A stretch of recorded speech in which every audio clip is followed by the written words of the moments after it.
Hey everyone, and welcome. Today, we're going to unpack the study behind a global movement that has literally shaped centuries of history and is still active in just about every corner of the world. It's called missiology. So you have to wonder, right? What's the thinking, the strategy, the engine driving this whole thing? Well, it's this really unique field that blends history, anthropology, and theology all into one. Let's get into it. All right, first things first, let's nail down a definition. What are we really talking about when we say missiology? At its core, missiology is the formal academic study of the Christian mission. It's all about digging into the why, the how, and the what. It looks at where the ideas came from in the Bible, the theological thinking that holds it all together, and how it has all played out over the last 2,000 years. A really helpful way to picture this is with an analogy. Think of missiology as a bridge. So on one side of a canyon, you've got what believers would call God's purpose. And way over on the other side, you have all the different peoples and cultures of the world. Missiology, then, is the study of how you actually build that bridge and build it well. And that idea of a bridge leads us right into this foundational concept called Missio Dei. It's Latin, and it means mission of God. Now, this is really important. The core idea here is that the mission doesn't start with people or churches. In this framework, it starts with God. It's seen as a divine project that humans are just invited to be a part of. Okay, so if the mission is understood as God's, then why do people get so involved? What's the real motivation behind all this human effort? Well, according to its followers, the main driver is a sense of duty that comes straight from their sacred texts. From their point of view, this isn't just a good idea or some friendly suggestion. No, it's understood as a clear, direct command that needs to be followed. And that command is most famously laid out in a passage known as the Great Commission. It's found in the New Testament, in the book of Matthew, and those few verses are pretty much considered the main directive, the charter for all Christian mission work across the entire planet. This quote from Hudson Taylor, who is a huge figure in modern missions, just perfectly captures the weight of that directive. He said, "The Great Commission is not an option to be considered. It is a command to be obeyed."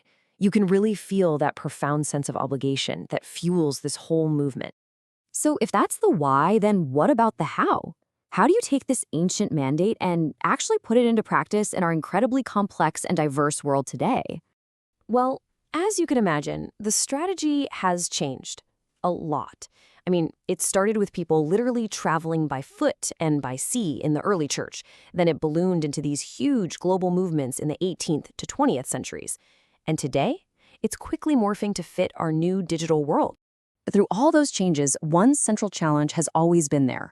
How do you share a message across huge cultural divides without messing it up, or even worse, causing harm? That question is the big puzzle missiology is always trying to solve. One of the key strategies for this is something called contextualization. The idea is to adapt the message so it makes sense in a local culture, using their language, their art, their customs, but, and this is the tricky part, without changing its core truth. It's a fine line to walk, because if you go too far, you get what's called syncretism, which is where the original message gets distorted because it's mixed with other local beliefs. Another really important strategy aimed at creating healthy, independent movements is the 3-self principle.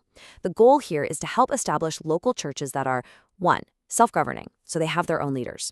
2. Self-supporting, meaning they raise their own funds. And 3. Self-propagating, they carry on the mission themselves. The whole point is to build something that can stand on its own, not something that's dependent on outsiders. All right, let's fast forward and bring this right into the 21st century. What are the big challenges and the new trends that are shaping missions right now? Look, the field is definitely not without its problems. A lot of the criticism and even internal concerns often center on a lack of real cultural sensitivity, a focus on short-term projects that maybe don't have a lasting impact, and that ever-present risk of creating a culture of dependency. But here's the thing, missiology as a field exists for this very reason, to study these problems and figure out how to do better. It's a discipline that's constantly moving, always trying to adapt its methods and use new tech to be more ethical and more effective. And you can see this adaptation in some of the big trends happening right now.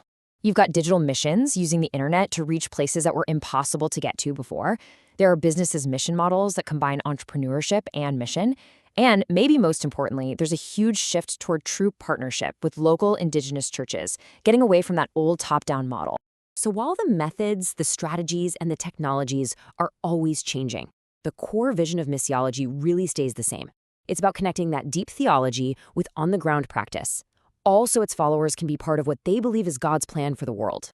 And that leaves us with a pretty fascinating question to think about. In a world that is globalizing and digitizing faster than ever before, how does a 2,000-year-old mission keep reinventing itself for the future?